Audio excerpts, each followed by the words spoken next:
Hello and welcome back to the Wrexham Way, where things are a little bit volatile in between episodes. They've been up and down, and I feel like we're at a little bit of a crossroads. Either way, welcome back. Hope you're all doing well and looking forward to today's episode, where we'll start off with a little bit of good news, shall we? We have the best player in the world in our team officially, at least if you believe the Goal 50 rankings. As you can see, Pedro Pereira tops the Goal 50 best 50 players in the world list, which is absolutely fantastic. We also had two other players in the top 50 as well, in Kamara and Frank Nice, but it was Pereira who won the top spot with his 44 goals in 46 appearances last season, which was pretty decent going. Not long after that, he asked for a new contract, which I didn't really want to give him because he's on a fairly cheap contract for being the best player in the world, and it's not up for another 2.5 years or so. Luckily, when we spoke to him, he did say that he's not bothered actually, so hopefully no new contract for him on the horizon just yet, but we'll have to start thinking about it at some point because of course we do want to keep the best player in the world. But after that, things were not looking quite so good for us. If we have a look at the results from in between episodes, you can see that November was not great for us.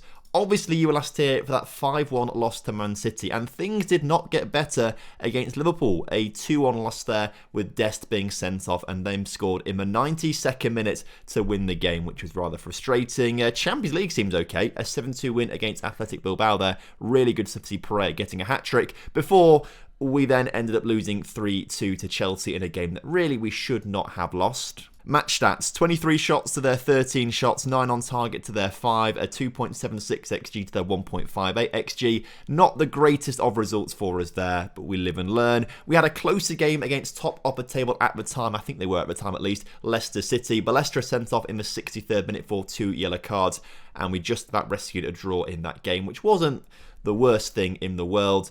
But I think it was after the Chelsea game, actually, rather than after the Leicester game, I was asked to do a team meeting. So I did the team meeting, but wasn't really concentrating. And I pressed the wrong button saying, we've not been too bad recently, when actually we've been pretty poor, losing 3 games in a row. And the team were not very happy with me, as you can see. They got pretty cross, and morale after that took a really big drop. And yeah, that must have been just before the Leicester game, actually, because on this next screenshot here, you can see the team want me to do something about the dressing room atmosphere, so I've promised them that I'll make it better, and I guess the way to do that is to win games. We didn't start winning games against Leicester, we drew 2-2, but we did get back to winning ways against Brentford in the Premier League with a 3-0 win away from home before beating Bayer Leverkusen 2-1 in the Champions League group stage, which means that we do top our group and make sure we do go through with a full 15 points. Or if I could do maths, I'd know it's actually 18 points, not 15 points. But Bilbao actually went through in the end ahead of AC Milan as they just capitulated towards the end of their group. We're also looking pretty healthy in terms of our overall bank balance right now, at £85 million sitting in there. And it's so good, the board have said to me, Tom, you can have £64 million to spend in January if you want to, which is quite nice. I don't think we're going to spend all 64 million, but we could do with a couple of backup players. We could do with an extra backup striker, I would say, personally. Obviously, Pereira and Nice are fantastic. We've got Randy Ramheimer in there, who's really good too. But sadly for us, if I can find him, Munoz has just never really quite developed into the player that we needed him to be at 21 years old. He's kind of faltering a little bit, but we only spent £825,000 on him, and he's not had the worst return in the world. His contract is coming to expiry at the end of the season, so we'll probably end up just letting him go there at the end of the season. But we could do with a striker to replace him, and we could also do with a backup left back and right back, because if we sort this by contract expiry dates, Dest and Ait Nouri both coming to the end of their contracts at the end of the season. Both of them, I think it would be sensible to let them go rather than give them new big contracts. They're both on pretty decent sums of money. One of the highest earners at the club, actually, both of them. So getting rid of them, bringing the youngsters in might be the way to go and just let them go on a free. But enough of that, let's get into today's first fixture against West Brom. Now, we need a big win in this game against West Brom because, quite frankly, we have dropped down the table a little bit. With those losses and draws, we have dropped out of the top 4 for the first time in a long time, and we find ourselves 9 points adrift of top of the table Manchester United. The worst part about this is, if we lose to West Brom and teams below us win, we actually could drop down as low as 9th position today. So we need to get some good results going in our favour. And so the team is the strongest team we could possibly put out. We've got Kamara in goal with a backline of Balestra, Luis Felipe, Hoyer and Neto. Tarpe in the CDM spot with Alparslan and Paniotov and Daniel Patrick in the middle, with Nice and Pereira leading the line. So kickoff is upon us today, and there's a highlight straight from kickoff. An early goal here inside of the first 30 seconds or so would be absolutely fantastic for us. Alparslan has been put through, and Alparslan drags it wide of the mark. You hate to see it. Oh well, I'm sure we'll get better chances later on in the game to score some goals. And we might do right now as Alparslan nods it on to no one, and it's West Brom coming away with the ball right now as they bring it down the right-hand side of their attack. Can they get a ball into the middle? Well, no one's really keeping up with Clark there. He actually goes backwards instead. Tarpe's attempted challenge is not won, and Patino playing in the middle for West Brom. Is he a Patino that we used to have? Why is Patino such a familiar name to me? I feel like we had a keeper called Patino, but we'll double check that guy in a second. As the ball into the middle is not good. It has been cleared.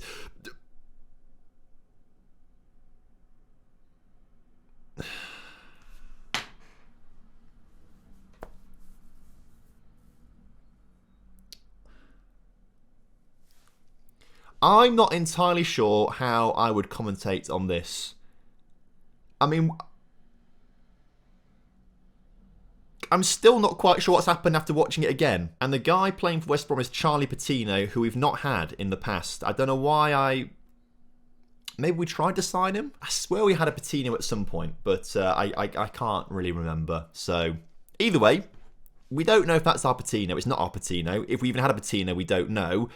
And West Brom nearly make it too. I don't quite understand what's happened. Like, how we've suddenly just become really bad in the past month. It really is a weird phenomenon, and I can't quite get my head around it. Now, the dressing room atmosphere is not great, so that might be a big part in it. The dynamics are not fantastic because we had a few losses that were a bit unexplainable. So I don't know how it's all just started to go badly, but we desperately need some big results here.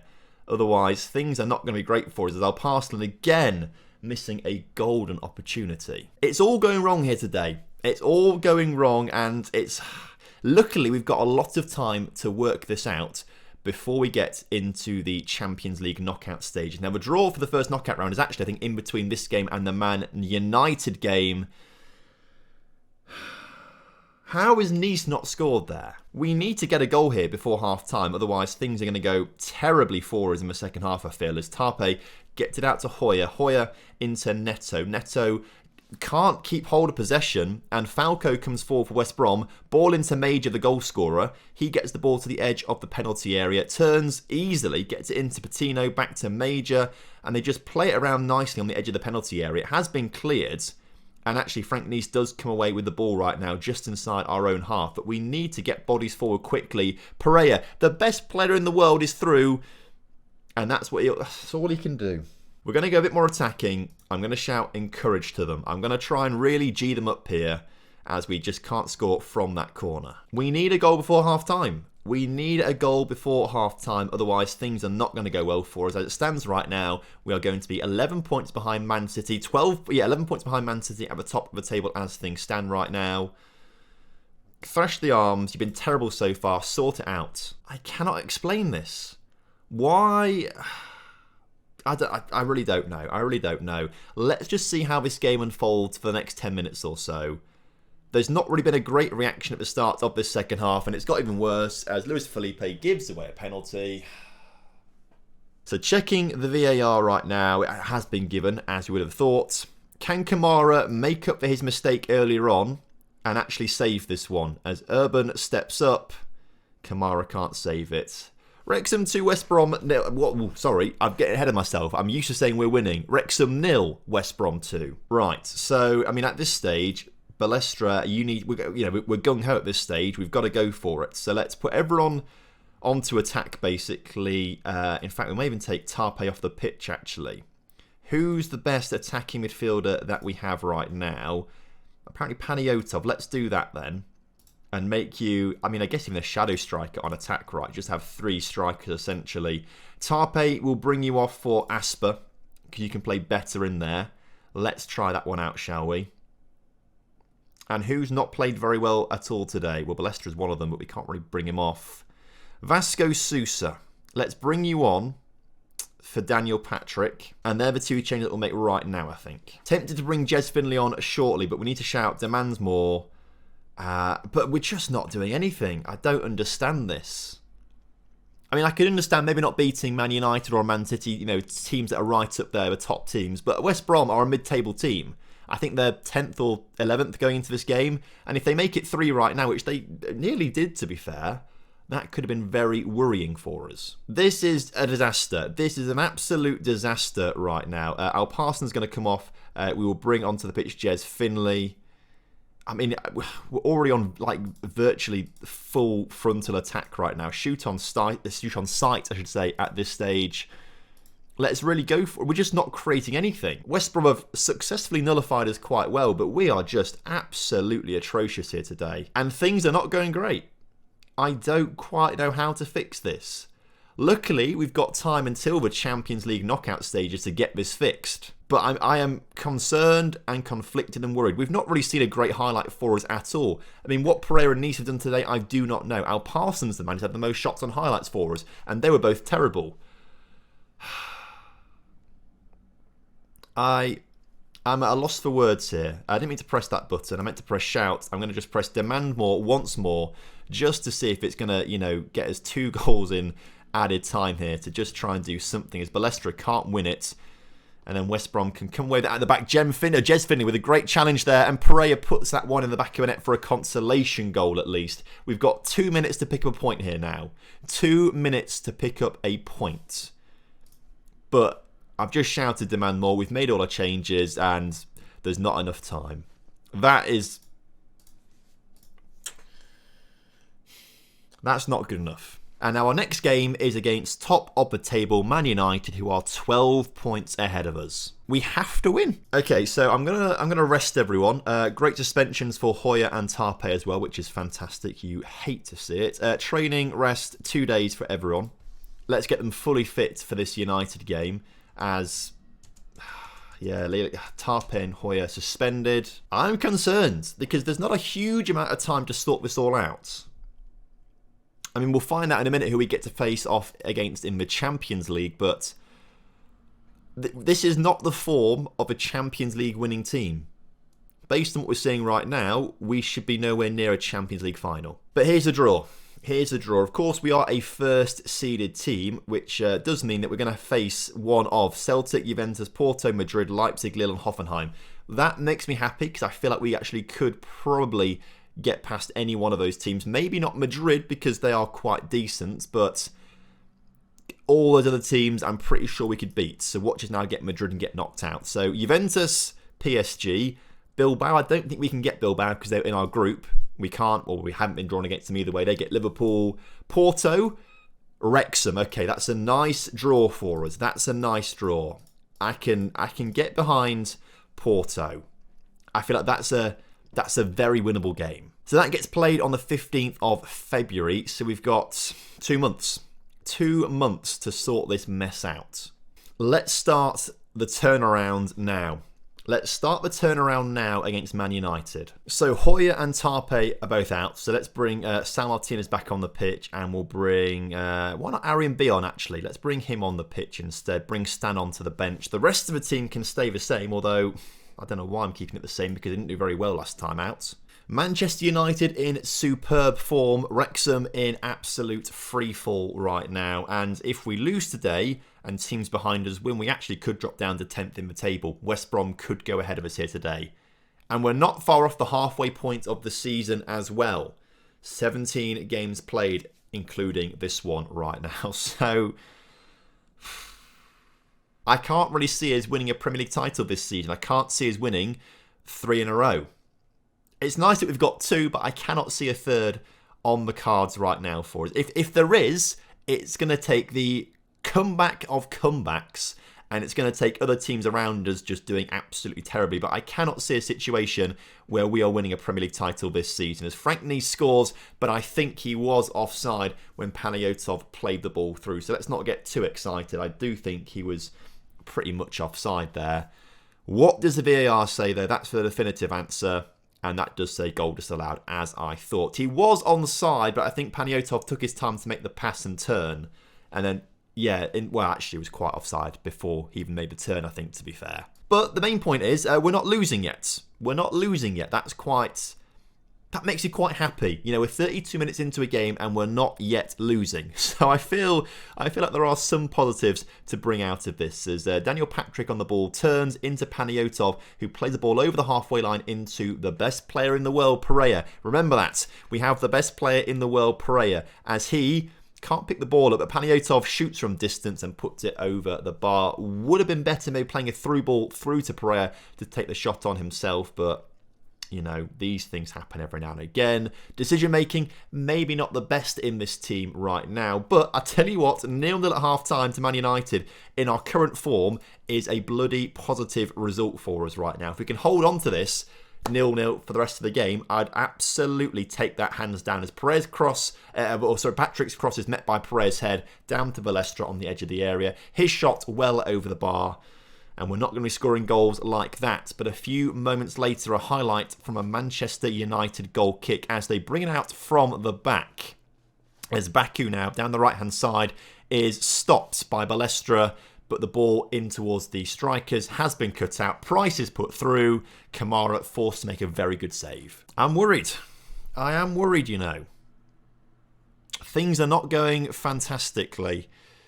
If we get a win here against United, then maybe that will build a bit of confidence for me. But right now, I am struggling. Frank Nice has scored, but I don't feel any celebration in me. I don't feel any celebration. I'm more concerned about the long-termness of this team as it stands right now, because we want that Champions League, and we're not the team looking like a champion. We're not looking like a Champions League winning team right now. And I feel like we've been pretty lucky scoring that goal too. But at least we are ahead in this game. It temporarily moves us up to 5th in the table, but we'd still be 11 points behind Manchester City, which is a huge gap to the team at the top. Like we'd have to win every single game for the rest of the season. And even then, Man City are not going to lose many games at all, are they? As Smith puts that one over the bar for Man United. I think we're being quite lucky with United squandering some chances here today. But we might... That's the thing, United are a very good team. And I want to try and slow the game down and go a little bit more defensive, but I don't want to invite the pressure on of Manchester United, because I know they've got the quality to score plenty of goals. I think of the top 3 scorers in the Premier League, they've got 2 of them. I think it's Haaland leading the way, and then I think Price with his 9th of the season is maybe one of them as well. And now we can't go defensive because it's going to invite more pressure on and United might win. This is not a happy place to be right now, this Wrexham dressing room. It's not a happy place to be. We need to turn it around and we need to make changes. Now, Pereira looking quite tired. Let's swap him and Nice over and bring Randy Ramheimer on. Patrick quite tired. Let's bring Vasco Sousa on, shall we? Yilmaz Turk tired. Let's bring Jez Finley on. So 3 changes at the same time with 20 minutes to go. I'm going to not do instructions. I'm meant to press shout and press encourage. Let's really try and motivate him towards the end of this game. But as the clock is ticking down, I'll take a draw. A draw against Man United at this stage is a great result for us. But I've just seen the table, and a draw will drop us out of the top 7. It will put us into 8th place. Balestra, though, is going to try and do something about it. He just scores a pile driver from the edge of the penalty area, putting that one into the back of the net. And that might be enough to save our top 7 place, at least for now. At least for now. But it's a really solid goal here from Balestra. First time strike, sees the gap through the players in the box and nettles that one into the corner. But the game is not over yet. There's a good 15 seconds to go plus added time.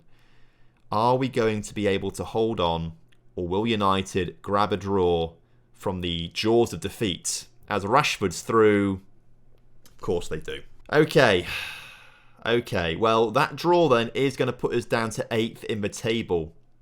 And that must be the lowest that we've been in the Premier League for years. Literally years. Also puts us 13 points behind Man City as well. I don't know. I don't know what we do from here. Morale's not that bad, to be fair. The games we have coming up, though, we've got Palace in 11th, then a few cup games, and Sheffield in 19th. Southampton 17th, Arsenal 5th will be difficult, Bristol City 20th. Like, we could maybe, not expect to beat Arsenal, but I think QPR 16th, Sheffield United 19th. Like, next episode we'll come back probably for Sheffield United and Porto. So all of these games, apart from the Arsenal game, which might be a struggle, we have to win them. But they are much easier games. We've had a very difficult run with Man City, Liverpool, Chelsea, Leicester, Man United. Like, those teams are all in the top 5. All in the top 5. Obviously, West Brom in the top 10. That's a bit of a frustrating one. Brentford, the anomaly there that we've won, but they were, I think, bottom of the table when we played them or something like that, or in the relegation zone at least, so who knows. Hopefully things will be better. Hopefully it's just a bad spell of form after we've played some very good teams in a row and being quite tired from Champions League stuff, but you never really know, do you? Either way, back next time in the Champions League against Porto, and hopefully in that time we'll have turned things around and hopefully maybe signed a couple of players as well, which would be great. So thank you so much for watching today's episode. Hope you guys have enjoyed it. And of course, if you have done, make sure you do drop a like on the video for me. Subscribe to the channel if you're new around here and leave a comment down below for the YouTube algorithm. Until next time, have a good one. See you soon. Goodbye.